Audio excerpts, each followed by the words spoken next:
जाहिर है सब पूरी आवाम की जिस बात पर नज़र है वो मैं आपसे पहले पूछ लूँ, क्योंकि इस वक्त एक अलग सी सिचुएशन है। पिछले 3-4 माह में ये होता था कि पेट्रोल पंप्स पे बहुत ज़्यादा रश होता था, मगर आज बिल्कुल सुनसान है। हालांकि आप टेलीविज़न पर हैं, तो मुझे ये बताइएगा कि क्या वाकई बहुत ये फैसला हो गया कि 18 रुपये पेट्रोल पर और 33 रुपये डीजल पर कम करने जा रहे हैं?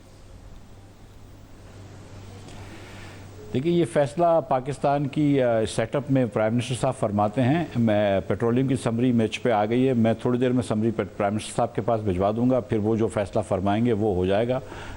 लेकिन अल्लाह ताला की ज़ात से बड़ी मुझे उम्मीद हूँ कि दोनों पेट्रोल में भी कमी आएगी, डीज़ल में भी कमी आएगी, केरोसिन में भी कमी आएगी और लाइट डीजल ऑयल में भी कमी आएगी। चारों चीज़ों में कमी आएगी इंशाअल्लाह। और ये आज रात 12 बजे से ही इम्प्लीमेंट होगा या ये कल से या परसों से इम्प्लीमेंट होगा? कब से इम्प्लीमेंट करने का इरादा रखते हैं? इसमें शाहिद भाई थोड़ा सा एक मसला हो गया। वैसे तो हम थोड़ा देर से इम्प्लीमेंट करते, लेकिन क्योंकि ये ख़बरें बड़ी आ गई हैं और इंटरनेशनल मार्केट में क्योंकि ख़बरें थी कि पेट्रोल गिरने वाला है, तो डीलर्स ने थोड़ी सी परचेस कम कर दी है। जो 7,000 लीटर टन ख़रीद रहे थे मिसाल के तौर पर, वो 2,000 पे आ गए हैं। तो हमको ये ख़तरा है कि अगर बहुत देर इंतज़ार किया तो ये ड्राई आउट हो जाएंगे। हमारी कोशिश है कि इंशाअल्लाह कल से इसका इत्तलाक हो जाए। कल से, यानी कि आज रात 12 बजे वज़ीर आज़म साहब का फैसला होगा। वज़ीर आज़म का फैसला होगा वैसे, मगर ये फिर आप वज़ीर आज़म साहब का फैसला होगा। मगर जो फौरी तौर पर हो रहा है, क्योंकि आप 15 तक इंतजार कर सकते थे, उगरा की समरी आ जाती। ये जो 17 जुलाई को इलेक्शन होना है पंजाब में, उसके लिए कर रहे हैं, क्योंकि ज़ाहिर है उसका प्रेशर बहुत ज़्यादा नून लीग पर आ रहा है, उसके लिए कर रहे हैं। शादिब भाई 4 मरतबा 5 मरतबा ये खाकसार गुनाहगार आपके शो पे, दीगर शो पे आके पेट्रोल बढ़ा के चला गया है। तो उस वक्त तो किसी ने नहीं कहा कि सियासत कर रहे हो। अब इंटरनेशनल मार्केट गिर रही है, क्या नून की वजह से गिर रही है? क्या अगर सिंगापुर में प्लेट्स गिर रहा है या ब्रेंट ऑयल गिर रहा है तो क्या बाई इलेक्शन की वजह से गिर रहा है? मतलब अब ये चीज़ गिर रही है। और हमेशा 15 तारीख को, और मैं तो आज से मेरी मुराद थी कि वज़ीर आज़म साहब कल ये जो भी फ़ैसला फरमाएंगे, कल से, आज फैसला फरमाएं शायद, लेकिन कल ही इम्प्लीमेंट होगा। तो कल से मुराद नॉट 12 बजे आज, बल्कि 12 बजे कल। हम तो उसके हिसाब से ही चल रहे हैं। मतलब ये इलेक्शन से क्या ताल्लुक है इसका? वैसे फिर मुझे ये बताइएगा कि फिर ये भी कंसर्न्स हैं कि फैसले आप अभी कर रहे हैं, 17 के बाद रिवर्स भी कर देंगे। और ज़ाहिर 10 रुपये फ़ी लीटर जो लेवी है वो तो आपने हर महीने बढ़ाना है। इस महीने 10 रुपये पेट्रोल पर, 5 रुपये डीजल पर कर दिया था, तो 1 अगस्त से आपको वो भी तो बढ़ाना होगा। तो ये इलेक्शन के बाद इसको सबको रिवर्स तो नहीं कर देंगे आप? भाई जो लेवी पहली तारीख को लगाई थी गुज़िश्ता, वही लेवी लगी रहेगी पेट्रोल पे और डीज़ल पे। जो 5 और 10 थी उसको नहीं तब्दील कर रहे कोई। इसकी मतलब मुझे बताएं कि हर 15 को क्या प्राइस पाकिस्तान में नहीं होती? क्या हर पहली को नहीं होती? क्या ये 2 साल से रिवाज नहीं चल रहा? क्या पीटीआई ने इस रिवाज को इंट्रोड्यूस नहीं किया? हम महीने महीने में करते थे, इन्होंने 15-15 दिन किया है। इसमें क्या सियासत का आंसर है? मेरी समझ से बाहर है। जब प्राइस बढ़ाते हैं तो सियासत किसी को याद नहीं आती। जब अब प्राइस कम हो रही है अल्लाह ताला की मेहरबानी से, क्या इंटरनेशनल मार्केट में प्राइस कम नहीं हुई ऑयल की? हम वो पास ऑन कर रहे हैं। हम सारे के सारा इंशाअल्लाह ताला वज़ीर आज़म का हुक्म है कि हम पास ऑन कर देंगे, वो कर देंगे इंशाअल्लाह। ज़रा आवाम को पास ऑन हो, आवाम को रिलीफ मिले, इससे अच्छी बात क्या हो सकती है?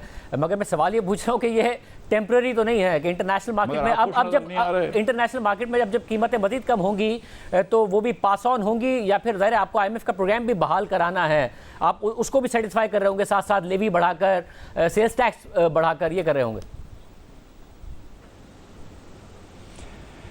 शाज़िब भाई, आप ये देखेंगे कि इंशाअल्लाह ताला जब इंटरनेशनल प्राइसेस कम होंगी तो जितना बेहतर हो सकेगा हम वो करेंगे और आवाम के खातिर हम ये रिलीफ देंगे। हमें कोई शौक़ नहीं है कि ज़्यादा टैक्स लगाएं।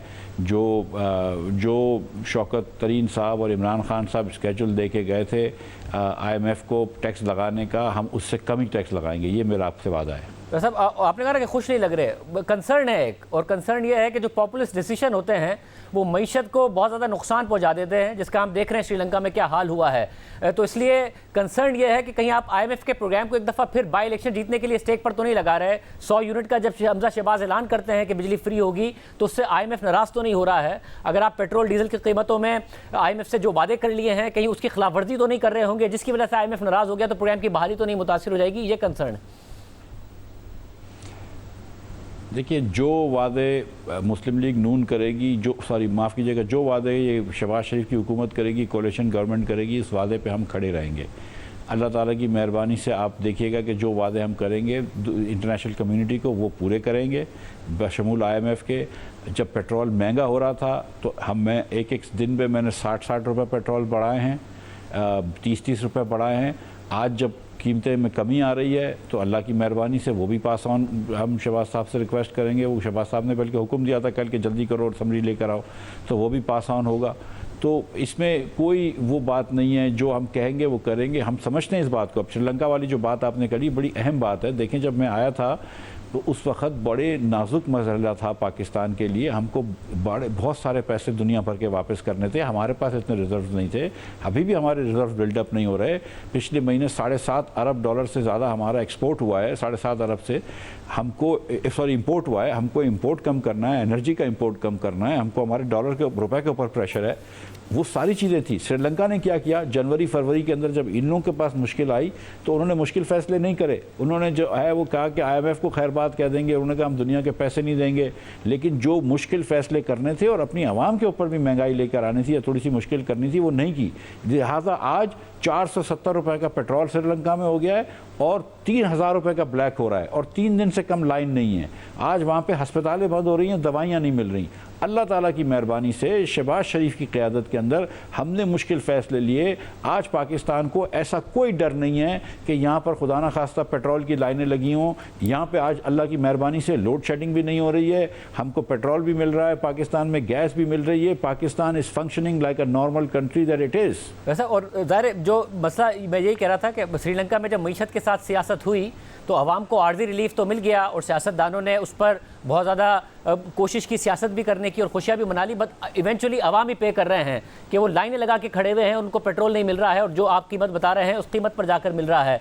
तो मैं अभी भी पाकिस्तान के पास है $9.8 अरब के रिजर्व, हालांकि $2.3 अरब आपको अभी पिछले दिनों चाइना से मिले थे, सब तेजी से खत्म हो रहा है। 5 हफ्ते की दरामद के पैसे हैं हमारे पास, जैसे कि आपने कहा $7.7 अरब के हमने दरामदात किए हैं। तो IMF के प्रोग्राम की बहाली ज़रूरी है, क्या क्यों नहीं बहाल हो रहा? MEFP आमतौर पर होता था तो ये अज्यूम किया जाता था कि इसको स्टाफ लेवल एग्रीमेंट ही समझ लीजिए, मगर आपका स्टाफ लेवल एग्रीमेंट नहीं होकर दे रहा है, वो आप पे ट्रस्ट करने को तैयार नहीं है, क्योंकि आप बात एक करते हैं उसके बाद इकदाम दूसरे करते हैं, कहीं ना कोई सब्सिडी अनाउंस कर देते हैं। क्या वजह है कि IMF आप पर भरोसा नहीं करने को तैयार है, जिसकी वजह से स्टाफ लेवल आपका एग्रीमेंट नहीं हो पा रहा है? देखिए शाहजेब खानदार साहब, 2-3 बातें हैं। जैसे आप बार बार IMF का नाम ले रहे हैं, आप इस वक्त जो पाकिस्तान से डील करता है मिशन चीफ, उसका नाम तो नहीं ले रहे। आप IMF का नाम ले रहे हैं। आप आजकल जो खातून मैनेजिंग डायरेक्टर हैं उनका नाम तो नहीं ले रहे, पिछली वाली का भी नाम नहीं ले रहे।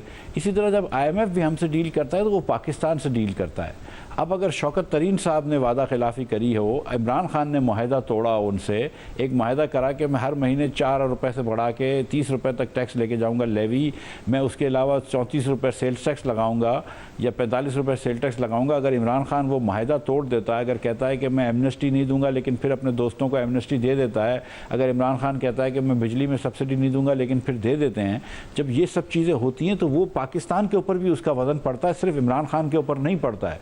उनको पाकिस्तान के ऊपर थोड़ी सी मुश्किल हो रही है कि वो चीज़ें हमने नहीं की कि जो हफीज़ शेख ने हफीज़ शेख साहब ने जो वादे किए थे वो 4 साल में पूरे नहीं हुए, फिर उसके बाद शौकत तरीन साहब ने जो वादे किए वो पूरे नहीं हुए, तो ये पाकिस्तान के ऊपर आता है। हैविंग सेड दिस, हमने एक नई इब्तिदा करी है, हमने मुश्किल फ़ैसले लिए हैं। 100 रुपए तक हमने पेट्रोल और डीजल में महंगाई लेकर आए। जब पेट्रोल महंगा हुआ, डीजल महंगा हुआ, तो हमने वो महंगाई पास ऑन करी, हमने पॉजिटिव टैक्सेशन की, हमने यहाँ पर सुपर टैक्स लगाया, कंपनियों के ऊपर 10%, वज़ीर आज़म के बेटों की फैक्ट्री के ऊपर टैक्स लगा, हमने दीगर और कंपनियों के ऊपर टैक्स लगाया, दुकानदारों के ऊपर टैक्स लगाया। हमने पाकिस्तान के अंदर पिछले जो 3 महीने शहबाज शरीफ की हुकूमत में थे, हमने 31% सेल टैक्स ज़्यादा जमा किया है, सॉरी टोटल FBR का रेवेन्यू ज़्यादा जमा किया है। तो हमने कुछ बेहतर करके दिखाया है, हमने कोशिश करके बजट डेफिसिट को कम करने की प्रोजेक्शंस दी हैं, हमने रेवेन्यू बढ़ाया है, हमने खर्चों के ऊपर एक हाथ रखा है। तो IMF को भी नज़र आ रहा है कि ये टीम जो है ये ज़्यादा कॉम्पिटेंट है, ये दुनिया को भी नज़र आ रहा है, और तो मेरा ये ख्याल है इंशाअल्लाह ताला कि इसके नताइज नज़र आएंगे आपको 1-2 महीने में।